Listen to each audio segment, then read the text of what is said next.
Como eu já disse, a gente começou um estudo na carta de Paulo aos Romanos. Então, eu gostaria que você pegasse a sua Bíblia agora. Abra a sua Bíblia em Romanos, no capítulo 10. Romanos, capítulo 10. O pessoal tá... O pastor Zé Carlos está online, está aqui acompanhando. O pastor Edinael, a Cleice, a Jéssica. Quem mais?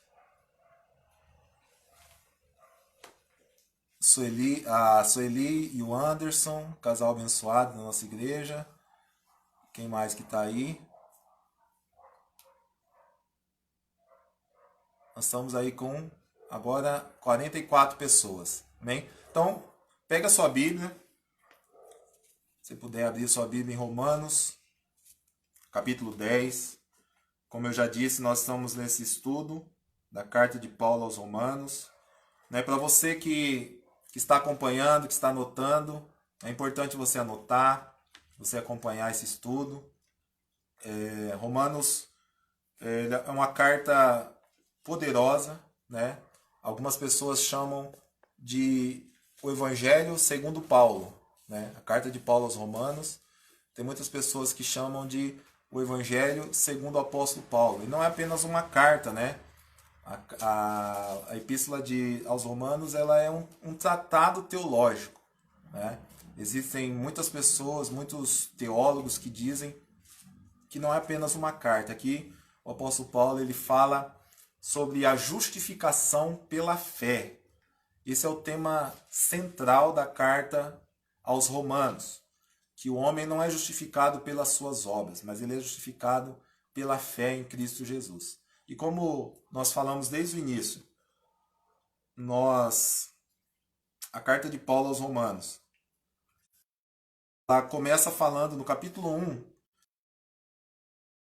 1 de uma justificação. Os gentios necessitam de justificação. No capítulo 2, o apóstolo Paulo fala que os judeus também necessitam de uma justificação. Não é porque eles eram o povo eleito, o povo escolhido por Deus, né, que eles não precisavam de justificação. Nós lemos na terça passada na nossa igreja, quando ali no capítulo 9 fala que Deus deu a eles a lei, Deus deu a eles os patriarcas, as alianças, o culto, né? Deus deu ao povo de Israel as promessas, mas como nós já falamos aqui na terça passada, eles rejeitaram, né, o Messias, eles rejeitaram a obra que Jesus fez na cruz por eles. E no capítulo 3, aí ele fala que todos os homens necessitam de justificação, não apenas os judeus ou os gentios, não, todos os homens precisam de justificação. No capítulo 4, eu estou dando aqui um panorama, né, um resumo bem breve da carta de Paulo aos Romanos, para você entender o contexto, né? Como eu já disse, não tem como você estudar um texto sem estudar o contexto. Então, o contexto da carta de Paulo aos Romanos é essa. No capítulo 4, aí, como a igreja de Roma ela tinha judeus e gentios, haviam judeus e gentios na igreja em Roma, e você sabe que para um judeu, Abraão, né, ele é o pai dos judeus, né? Eles falam que Abraão Abraão, Moisés, Davi, são pessoas que eles admiram muito. E quando o apóstolo Paulo está falando aos romanos, aos judeus que haviam na igreja de Roma, ele pega o exemplo, ali no capítulo 4, ele pega o maior exemplo que eles tinham, que era Abraão. E ele diz que Abraão ele não foi justificado pelas obras, nem pela lei, nem pela circuncisão, porque nem havia sido dado ainda, né, a lei. E a circuncisão foi só depois, né, que houve a circuncisão. E ele diz que Abraão não foi justificado pelas obras, não foi justificado pela circuncisão, não foi justificado pela lei, mas ele foi justificado pela fé. Né? Ele diz que Abraão foi justificado, Abraão creu em Deus e isso lhe foi imputado por justiça. Então no capítulo 4 lá de Romanos, ele pega o exemplo de Abraão. No capítulo 5, aí ele fala sobre as bênçãos da justificação. Esse cristão, esse crente que foi justificado, ele alcança algumas bênçãos de Deus, não apenas a bênção de entrar na presença de Deus, a bênção de ser salvo, mas ele, juntamente com a justificação, ele alcança algumas bênçãos de Deus. Depois, se você quiser ler lá depois, Romanos 5. Se você quiser acompanhar também esse estudo, nós temos todas essas mensagens no YouTube, tá? No YouTube, no canal da igreja, Comunidade Cristã Vinde, canal no YouTube, nós temos desde o capítulo 1 até esse capítulo 10 que nós vamos estudar hoje. No capítulo 5, então, ele fala das bênçãos da justificação. Uma pessoa justificada precisa viver. Qual é a forma que uma pessoa que for justificada ela precisa viver? E essa forma é o quê? Se santificando. Então, a justificação é algo instantâneo, é algo que acontece na hora. A pessoa entregou a vida para Jesus, ela é justificada. Mas a santificação ela é um processo, né? E nós estamos vivendo esse processo de santificação. Amém? Capítulo 7, ele fala sobre a batalha interior que há em nós. Qual é essa batalha? A luta entre a carne e o espírito. Capítulo 7, ele termina falando que o bem que ele quer fazer, ele não faz. Mas o mal que ele não quer fazer, ele faz. Então, é algo que está, como dizendo assim, está fora do controle dele. Então, alguém lê ali capítulo 7 de Romanos, ele acha que ele não consegue, por ele mesmo, se santificar. E é lógico, porque o capítulo 8, o apóstolo Paulo começa falando assim, que o Espírito é que nos ajuda. Então, a ação do Espírito Santo na vida do homem e da mulher, ele diz lá que o Espírito Santo nos ajuda nas nossas fraquezas. Ele diz lá em Romanos 8 que o próprio Espírito testifica com o nosso Espírito que nós somos filhos de Deus. Então, é o Espírito Santo de Deus que nos ajuda nas nossas fraquezas. Aí no capítulo, como eu já disse, capítulo 9, 10 e 11, ele é como se fosse apenas um bloco. E no capítulo 9, nós estudamos ali na terça passada, falamos um pouquinho sobre calvinistas e arminianos, né? Falamos a diferença a interpretação da soteriologia, que é o estudo da salvação, né? Que é a doutrina da salvação, a diferença da soteriologia na questão arminiana e calvinista, né? E nós acreditamos, nos identificamos mais com a doutrina arminiana, né? E nós falamos ali sobre a diferença, falamos ali daquele versículo ali no capítulo 9, onde fala sobre os vasos de honra e os vasos de ira, né? Só que uma coisa nós temos que ter em mente, capítulo 9, 10 e 11 de Romanos. O apóstolo Paulo está falando necessariamente sobre o povo de Israel, sobre o povo de Israel. Então, capítulo 9, ele fala da eleição de Israel, que Israel foi eleito por Deus como nação. Capítulo 9, ele fala sobre Esaú e Jacó, fala sobre Ismael e Isaac, fala sobre que Deus escolheu Jacó, que Deus escolheu Isaac, mas não para que um fosse salvo e o outro não fosse, não. Ele escolheu como uma nação, como uma linhagem, né? Para dar, em Abraão veio a descendência de Cristo, veio a linhagem de Cristo. Então é isso que nós temos que ter em mente. Ali ele não está fazendo uma diferença entre Esaú e Jacó, entre Ismael e Isaac na questão da salvação, não. Ele está falando sobre que Deus, na soberania dele, Deus escolheu um e para fazer parte da linhagem de Jesus, a linhagem de Cristo, mas o outro também foi abençoado. Você vê que a linhagem de Ismael também foi abençoada, a linhagem de Esaú também foi abençoada. Então é isso que o apóstolo Paulo está tratando nesse capítulo 9. E quando chega ali naquele assunto, ali no versículo, a partir do versículo 19, onde ele fala sobre os vasos de ira, vasos de honra, eu acredito que nesse texto ele está falando que todos nós fomos chamados para ser vasos de honra. Todos nós fomos escolhidos para ser vasos de honra. Só que muitos, pelas suas atitudes, pela sua rebeldia, pela sua incredulidade, se tornaram vasos de ira. E quando a Bíblia fala ali, no versículo 23 do capítulo 9, fala que a fim de que também desse a conhecer as riquezas da sua glória em vasos de misericórdia, que para a glória preparou de antemão. Né? Então ele fala que esses vasos, se você acompanhar o versículo 22, que diremos, pois, se Deus, querendo mostrar sua ira e dar a conhecer do seu poder, suportou com muita paciência ou longanimidade os vasos de ira preparados para a perdição. Né? Não quer dizer que Deus preparou esses vasos para a perdição. Essa palavra preparar significa que eles estão prontos.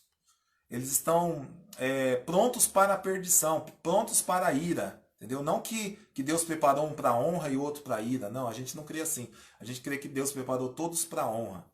Mas muitos se tornaram, né, vasos de ira.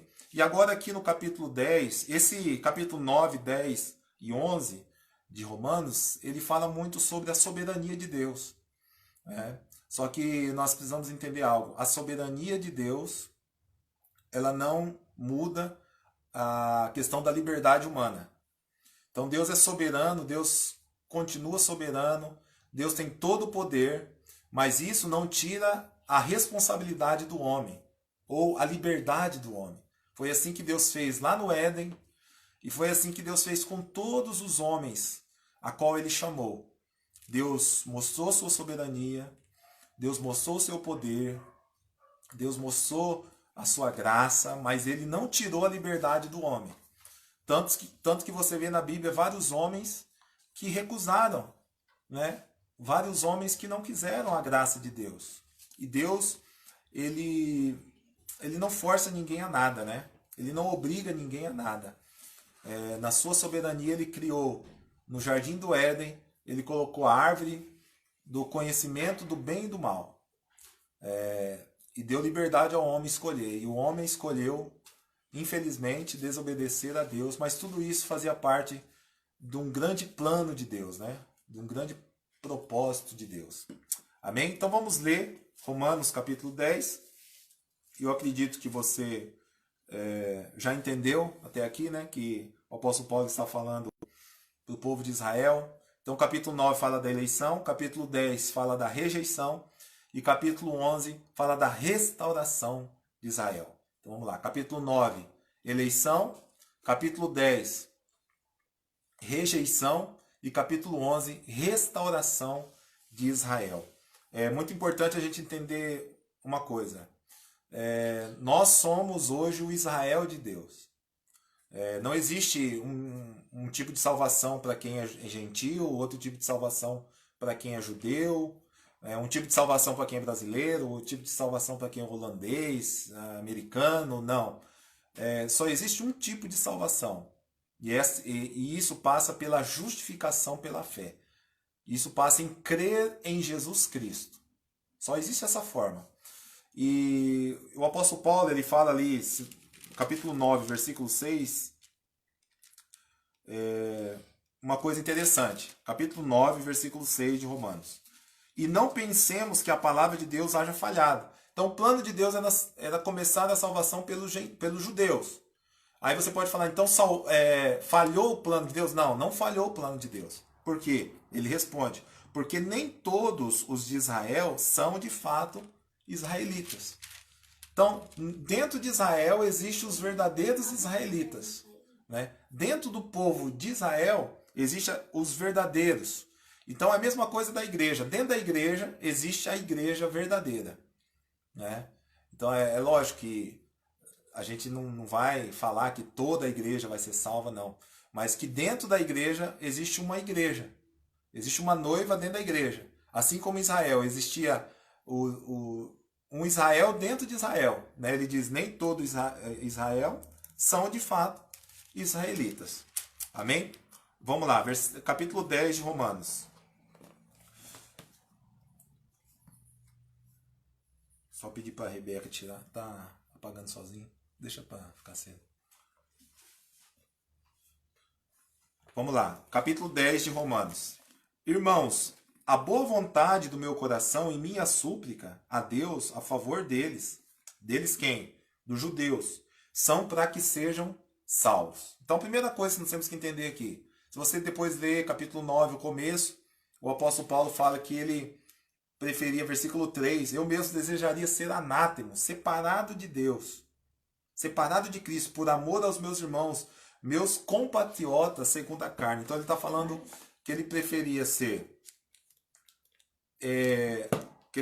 ser anátema, amaldiçoado, do que ver o povo dele indo para o inferno, do que ver os judeus não entendendo o grande propósito de Deus, né? Porque Jesus veio para os judeus, João capítulo 1, versículo 11, diz que veio para que eram seus, mas os seus não receberam. Versículo 12 diz, mas todos quanto receberam, deu-lhes o poder de serem feitos filhos de Deus. Então nós somos hoje filhos de Deus, porque antes os judeus rejeitaram Jesus, né? Eles não aceitaram aquilo que Jesus fez na cruz. Então ele começa dizendo que a boa vontade dele é que todos os judeus, todos os seus compatriotas, todos aqueles que eram judeus fossem salvos. Mas ele mesmo disse que seria muito difícil, né? Pela incredulidade deles. Então a súplica do apóstolo Paulo é que todos os judeus fossem salvos. Aí versículo 2. Porque lhes dou testemunho que eles têm zelo por Deus, porém não com entendimento. Então qual que era o problema deles aqui? Eles tinham zelo, mas zelo sem entendimento. E quando Paulo fala isso, com ele aconteceu a mesma coisa, né? O apóstolo Paulo, ele era fariseu e ele perseguiu a igreja de Cristo, achando que ele estava fazendo algo para Deus, né? Achando por causa do zelo dele, e ele matou muitos crentes, perseguiu muitos crentes, até que um dia Jesus o alcançou. Então, o problema dos judeus não era falta de zelo. E muitas vezes a gente vê isso na igreja hoje, né? Muitas pessoas que não têm zelo pela obra de Deus, não têm reverência, né? Muitas vezes na hora da mensagem estão conversando, na hora do louvor não estão adorando. Então isso é falta de zelo, né? Então esse não era o problema dos judeus, eles eram zelosos, né? Eles queriam seguir à risca tudo aquilo que estava no Pentateuco, né? Na Torá judaica, mas eles tinham um zelo sem entendimento. Então o problema é você ter zelo sem entendimento, né? Então por isso que nós sempre oramos para Deus, para que Ele nos dê entendimento, para que Ele nos dê, assim lá como Efésios capítulo 1, que Ele nos dê espírito de sabedoria e de revelação, né? Que nós não possamos apenas ser zelosos pelas coisas de Deus, mas que nós possamos também ter entendimento. E eles não tinham, né? Porque, versículo 2, porque lhe dou testemunho que eles têm zelo, porém não com entendimento. Porquanto, desconhecendo a justiça de Deus e procurando estabelecer a sua própria, não se sujeitaram a que vem de Deus. Então, qual que era o problema dos judeus? Eles queriam se justificar por uma justiça própria. Eles queriam se justificar pela lei. Eles queriam se justificar pela circuncisão. Eles queriam se justificar porque eles tinham os patriarcas. Então eles queriam se justificar pelas obras, né? E ninguém será justificado pelas obras. Pode ser judeu, pode ser brasileiro, ninguém será justificado pelas obras. Então eles queriam se justificar pelas obras, mas não se sujeitavam à justiça que vem de Deus. Qual é a justiça que vem de Deus? Nós somos justificados por quê? Pela fé no sacrifício de Jesus Cristo. Então qual é a justiça de Deus? Jesus é a justiça de Deus. Então a justiça de Deus é Cristo Jesus. Então eles rejeitaram a justiça de Deus e queriam se salvar pela sua própria justiça. E o que o profeta Isaías diz? Que a justiça do homem é o quê? A justiça do homem é como trapo de imundícia. A justiça do homem, ela é como aqueles tecidos que os leprosos usavam nas suas lepras. que quando era tirado aquele tecido da sua pele, saía ali pus, saía sangue, e aquele tecido ele tinha que ser queimado, ele tinha que ser jogado fora, que ele não prestava para mais nada. E assim a justiça do homem. A justiça do homem é como trapo de imundícia. Mas a justiça de Deus não. A justiça de Deus ela é perfeita. E quem é a justiça de Deus? Jesus Cristo, o Filho de Deus. Amém? Então ele diz: portanto, desconhecendo a justiça de Deus e procurando estabelecer sua própria justiça, não se sujeitaram à justiça que vem de Deus. Versículo 4. Porque o fim da lei é Cristo, para a justiça de todo aquele que crê. O fim da lei é Cristo. Então preste atenção. A lei, como nós já estudamos alguns capítulos antes de Romanos, a lei ela é boa. A lei ela é perfeita. A lei ela é santa, ela é pura. Mas é impossível alguém ser justificado pela lei, porque ela não vai conseguir cumprir toda a lei. Ela não vai conseguir cumprir. Só que a Bíblia diz que a lei é como se fosse um aio. O que é o aio? O aio é um pedagogo. O que era o aio? O aio era um escravo que tinha o trabalho de cuidar do filho do seu senhor. E não apenas cuidar, ele educava aquela criança. Ele ensinava aquela criança, ele pegava pela mão dela, ele guiava ela. Então o apóstolo Paulo diz que a lei é como se fosse um aio. Ela apenas nos conduz a Cristo, apenas nos dirige. Ela não tem o poder de justificar, ela não tem o poder de resolver o pecado, ela só aponta o pecado. E ela conduz o homem a Cristo. Você viu lá o que ele diz? Porque o fim da lei é Cristo. Então a lei me conduz a Cristo. E agora eu não vivo mais pela lei, eu vivo agora pela fé em Cristo Jesus. Versículo 5. Ora, Moisés escreveu que o homem que praticar a justiça decorrente da lei viverá por ela. Mas a justiça decorrente da fé assim diz: não perguntes em teu coração quem subirá ao céu, isto é, para trazer do alto a Cristo, ou quem descerá ao abismo, isto é, para levantar Cristo dentre os mortos. Olha que interessante, irmãos, que ele diz aqui. A justiça de Deus está disponibilizada a todos. A todos. E ele faz uma comparação aqui, né? Quem vai subir ao céu? Ou quem vai descer até o abismo para trazer do alto a Cristo? Mas ele continua dizendo, versículo 8: porém, que se diz, a palavra está perto de ti, na tua boca e no seu coração. Então ela está, através de Cristo, tão perto de nós, quanto a boca está perto do coração. Está entendendo? Moisés predisse isso lá em Deuteronômio, depois, se você quiser ler na sua casa, Deuteronômio, capítulo 30, versículo 12 ao versículo 14. Então, a palavra aqui está falando da palavra revelada, a palavra rema, ela está perto de nós, como a boca está perto do coração. Quem é a palavra? É Cristo Jesus. Então, não vai precisar descer ao abismo, não vai precisar subir aos céus. Olha o que ele diz: mas a justiça decorrente da fé assim diz, não perguntes em teu coração quem subirá ao céu.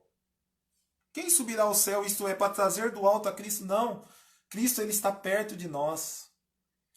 Cristo ele está junto da gente.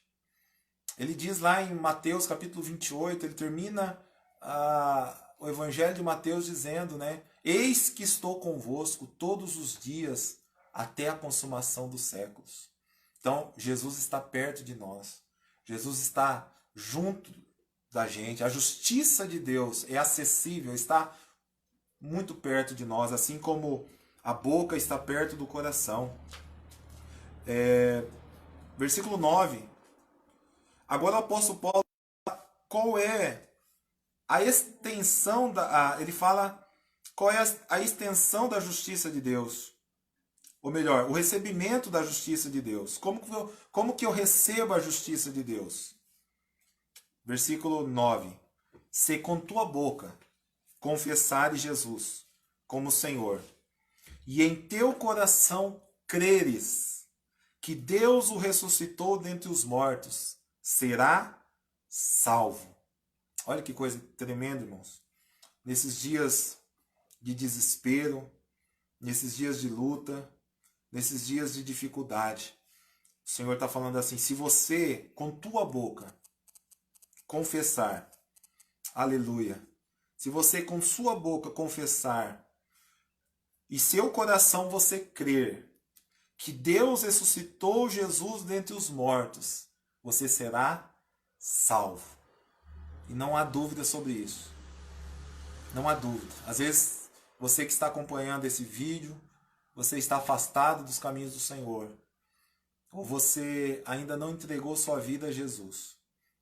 Eu quero dizer para você que se você, nesse momento, se você com sua boca você confessar e com seu coração você crer que Jesus Cristo ressuscitou dentre os mortos, você será salvo. Então tudo que você tem que fazer, meu irmão, é crer.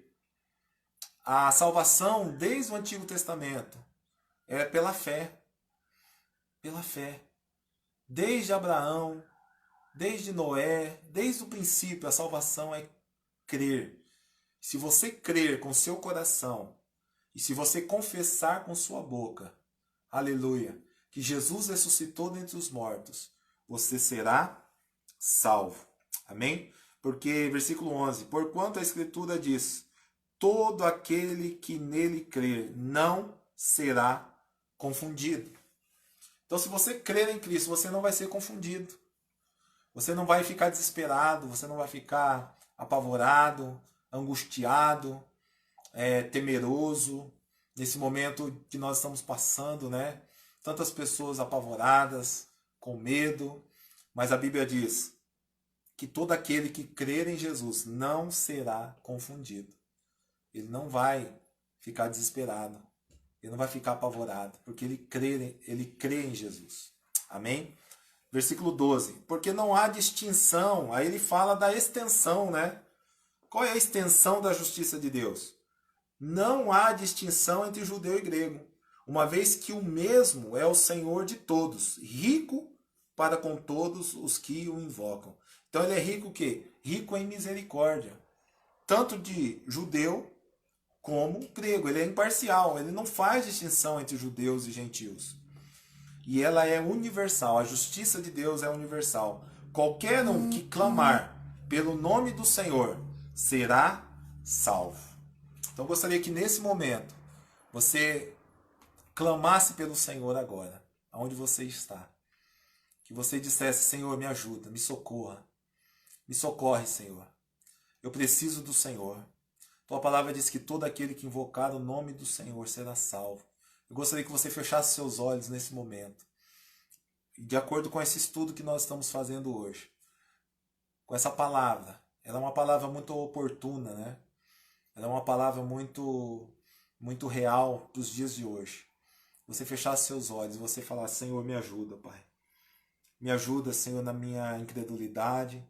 Me ajuda nas minhas fraquezas. Me ajuda, Senhor, com os meus medos. Eu não quero temer. Eu não quero ficar apavorado. Eu não quero ficar desesperado. Mas eu quero, em nome de Jesus, colocar toda a minha confiança no Senhor. Toda a minha esperança em Ti nesses dias, ó Pai. Em nome de Jesus. Porque o Senhor é rico em misericórdia. Aleluia. Amém? Versículo 13. Romanos 10, 13. Continuando. Porque todo aquele que invocar o nome do Senhor será salvo. Aleluia. 14. Como, porém, invocarão? Agora ele fala, agora existe um problema aqui, né? Como que eles vão invocar? Como que eles vão invocar aqueles a quem ele não creram? Então, você pode ver, versículo 14 é um processo, né? Como, porém, invocarão aquele em quem não creram? E como crerão naquele que nada ouviram? E como ouvirão se não há quem pregue? E como pregarão se não forem enviados? Como está escrito: quão formosos são os pés do que anunciam as boas novas. Olha que coisa tremenda, irmãos. Então existe um processo aqui. A pessoa precisa de alguém que anuncie, que invoque, mas ela precisa crer para invocar. Ela precisa de alguém que pregue para ela, porque se ela não ouviu, como que ela vai invocar? Como que ela vai crer? E como que alguém vai pregar se não for enviado? Então a igreja está aí para isso. Nós estamos aqui para isso, para pregar. O nosso trabalho, irmãos, é pregar. Nós não vamos conseguir convencer ninguém de nada. Diante da pregação do evangelho, as pessoas têm duas opções. Ou ela vai aceitar, ela vai receber, ou ela vai rejeitar. E a palavra, o evangelho, ele tem esse poder. A palavra evangelho é boas novas. Mas ela é boas novas para quem? Para aquele que recebe. Já para aquele que rejeita, ela é justiça. Então, a palavra, ela é boas novas, ela é salvação para aquele que recebe e ela é justiça para aquele que rejeita. E eu gostaria que você recebesse hoje essa palavra no seu coração, que você não rejeitasse. Nós, como igreja, nós temos o papel de pregar. E nós cremos que Deus é aquele que fará a obra. É o Espírito Santo que convence o homem do pecado, da justiça e do juízo. Então, quando você ouvir a voz do Senhor teu Deus, assim como hoje, não endureça o seu coração, diz a palavra do Senhor em Hebreus. Quando ouvires a voz do Senhor teu Deus, não endureça o seu coração. Amém? Versículo 16. Mas nem todos obedecem ao Evangelho, pois Isaías diz: Senhor, quem creu ou quem acreditou na nossa pregação? E o versículo 17, que você conhece bem, né? E assim, a fé vem pela pregação e a pregação pela palavra de Cristo. Então precisa ter uma palavra, precisa ter uma pregação para que haja fé. E nesses dias que o seu coração se encha de fé, você tem a oportunidade de, estando na sua casa, de você estudar a palavra, de você ouvir pregações. Tem tantas pregações tão abençoadas. E quanto mais você vai ouvindo a palavra, mais a sua fé vai aumentando. A sua fé vai crescendo. Porque a fé vem pelo ouvir, versículo 17, ouvir a palavra de Cristo. Então se encha de fé nesses dias. Às vezes é importante a gente desligar a televisão, né? Parar de ficar ouvindo tantas notícias ruins, né? Tanta notícia de morte, e nós desligarmos a televisão e colocarmos ali uma mensagem, uma palavra de esperança, né? E nós não estamos aqui para trazer uma palavra de desespero, não. Nós estamos aqui para trazer uma palavra de esperança ao seu coração. Estamos aqui para trazer uma palavra de ânimo, para que você venha se animar nesses dias, para que você venha não se desesperar. Eu sei que a situação ela é grave, mas o Senhor ele nunca nos deixou. E eu creio, irmãos, sinceramente, com todo o meu coração, que esse vírus ele é apenas o princípio. Ele é apenas o princípio. Vai acontecer muitas coisas ainda. E isso é sinal que Jesus está voltando. Isso apenas são sinais. Guerras, rumores de guerra, pragas, terremotos, tudo isso é a palavra de Deus se cumprindo. Então se você está ouvindo e você, por algum motivo, você acha que você ainda não é salvo, a gente fala até uma palavra, né, que eu não sei que está muito certa, se você não tem certeza da sua salvação, porque na realidade ninguém tem, né, essa certeza, mas se você tem a certeza que você foi justificado, você é um justo, foi justificado por Cristo, não tem por que você temer, não tem por que você apavorar, não tem por que você ficar desesperado nesses momentos. Basta você confiar nele. basta você invocar o Senhor, basta você ou se encher de fé através da palavra dele, porque eu creio que essa tempestade logo vai passar. Amém? E vamos terminar, né? Ele diz aqui, versículo 18, mas pergunto, porventura não ouviram? Sim, por certo. Por toda a terra se fez ouvir a sua voz e as suas palavras até os confins do mundo. Versículo 19. Pergunto mais, porventura não terá chegado isso ao conhecimento de Israel? Moisés já dizia. Então, preste atenção, ele pega ali Isaías, ele pega o exemplo de Isaías, ele pega o exemplo de Moisés. Então, ele está querendo provar para o povo judeu que muito tempo antes de Paulo, muito tempo antes de Cristo, os profetas já falavam sobre isso. E o que Moisés, né, ele pega o exemplo, um dos maiores exemplos, que é o exemplo de Moisés. O que Moisés já dizia? Eu vos porei em ciúme, como um povo que não é nação, e com gente insensata vos provocarei a ira. Então, onde está escrito isso? Deuteronômio capítulo 32, versículo 21. E ele também dá o exemplo de Isaías, né, que é o profeta messiânico. Isaías a mais se atreve e diz: fui achado pelo que não me procuravam. Revelei-me aos que não perguntavam por mim. Então ele dá dois exemplos aqui, e esse exemplo vale para nós. Fui achado pelos que não me procuravam. Revelei-me aos que não perguntavam por mim. E Moisés disse, né? Eu porei vocês em ciúme com um povo que não é nação e com gente insensata. Eu vos provocarei a ira. Então aquela salvação de Deus hoje é para todos.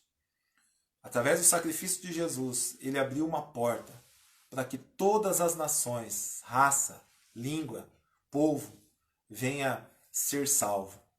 Então hoje você tem esse privilégio de ser salvo, de ter o seu nome escrito no livro da vida. Agora, versículo 21, para nós encerrarmos. Quanto a Israel, porém, se diz: todo dia estendi as mãos a um povo rebelde e contradizente. Então era só Israel aceitar, era só Israel crer no Messias. Era só Israel acreditar que não era mais pelas obras, que não era pela lei, mas era pela fé em Cristo Jesus. Olha que coisa interessante, irmãos. O povo de Israel rejeitou, era um povo contradizente. E eu lembro aqui, Mateus 23, 37. Olha que coisa interessante, Mateus capítulo 23, versículo 37. Jesus, ele olha para o povo judeu e diz assim: Jerusalém, Jerusalém, quantas vezes eu quis ajuntar vocês debaixo das minhas asas, assim como a galinha faz com os seus filhotes, assim como a galinha faz com os pintinhos, mas vocês não quiseram. Então, olha o que Jesus está falando, irmãos. Preste atenção. Quantas vezes eu quis ajuntar vocês debaixo das minhas asas, como a galinha faz com o pintinho, mas vocês não quiseram. Então, da mesma forma, isso acontece muitas vezes conosco. O Senhor está com seus braços abertos, o Senhor está com suas mãos estendidas, mas muitas vezes a gente não quer. Israel rejeitou a salvação, porque como diz lá, capítulo 9, ele termina dizendo, que nós já estudamos aqui na terça passada, a pedra que os construtores rejeitaram, a pedra que é Cristo, que para aquele que crê é uma rocha, mas para aquele que não crê é uma pedra de tropeço. Então Jesus, ele é tanto uma rocha para aquele que crê, e tanto uma pedra de tropeço para aquele que não crê. E para Israel, ele foi uma pedra de tropeço. Para Israel, ele não foi a rocha de salvação. Mas para mim e para você, para nós, Jesus, ele é uma rocha de salvação. E aquele que estiver sobre essa rocha será salvo. Amém? Então, eu gostaria de orar com você agora. Nós encerramos aqui o capítulo 10 de Romanos. Vamos falar várias outras coisas. Mas o que fica para nós aqui muito oportuno é que todo aquele que invocar o nome do Senhor será salvo. Que se com sua boca você confessar e com seu coração você crer que Jesus Cristo ressuscitou dentre os mortos, você será salvo. Então eu não sei como... Nós temos aqui 42 pessoas acompanhando. Eu quero dizer para você que a salvação está disponível para você. Que a salvação está disponível. Quem sabe você está afastado dos caminhos do Senhor.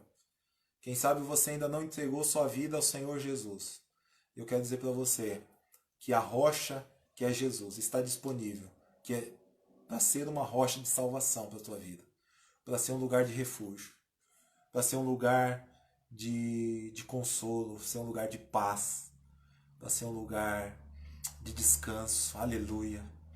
Então, se você quer entregar sua vida ao Senhor Jesus agora, se você quer reconciliar com Jesus, se você quer entregar sua vida a Ele, eu gostaria que você fechasse seus olhos, você colocasse sua mão sobre o seu coração agora.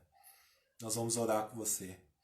E eu creio que hoje, como diz o apóstolo Paulo, disse ao carcereiro, hoje, o Senhor Jesus Cristo, se você crê de todo o seu coração, crê no Senhor Jesus Cristo, e será salvo tu e a sua casa.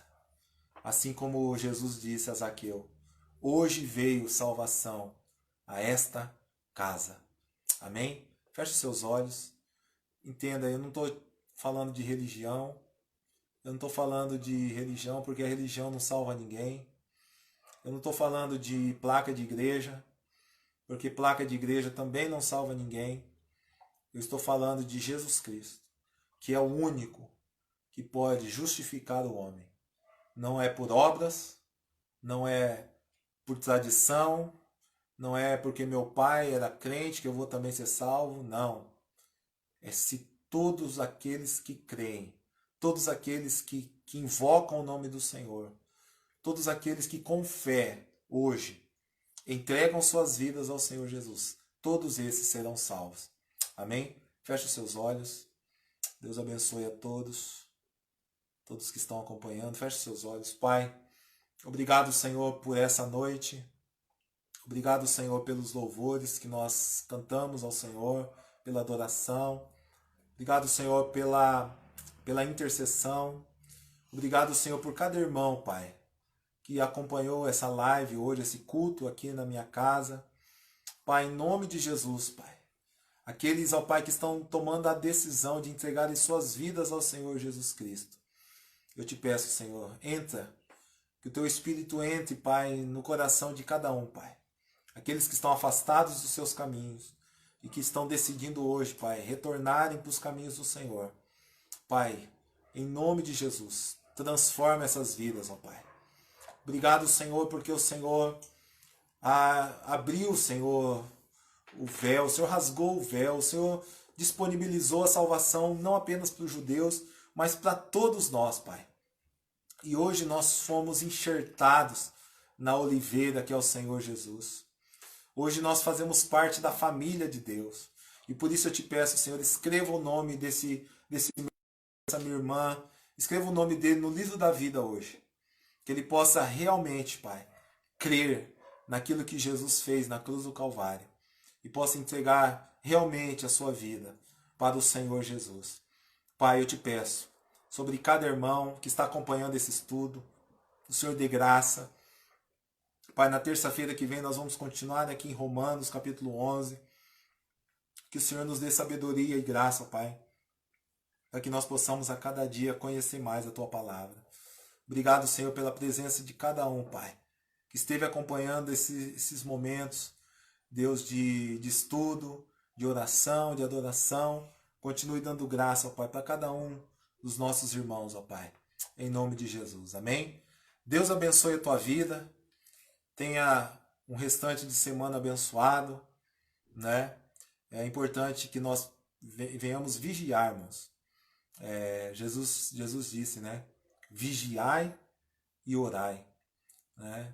Então nós precisamos ter vigilância, né? Não sair na rua por qualquer coisa, né? Lavarmos as nossas mãos, vigiar mesmo, mas nunca deixar de crer também que o Senhor ele é poderoso para nos livrar, para nos proteger, para nos guardar, guardar a nossa família, guardar a nossa casa. Amém?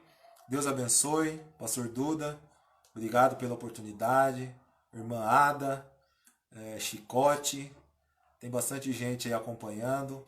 Deus abençoe a vida de cada um, né? Pastor Edinael, todos aí, Deus abençoe, a Cleice,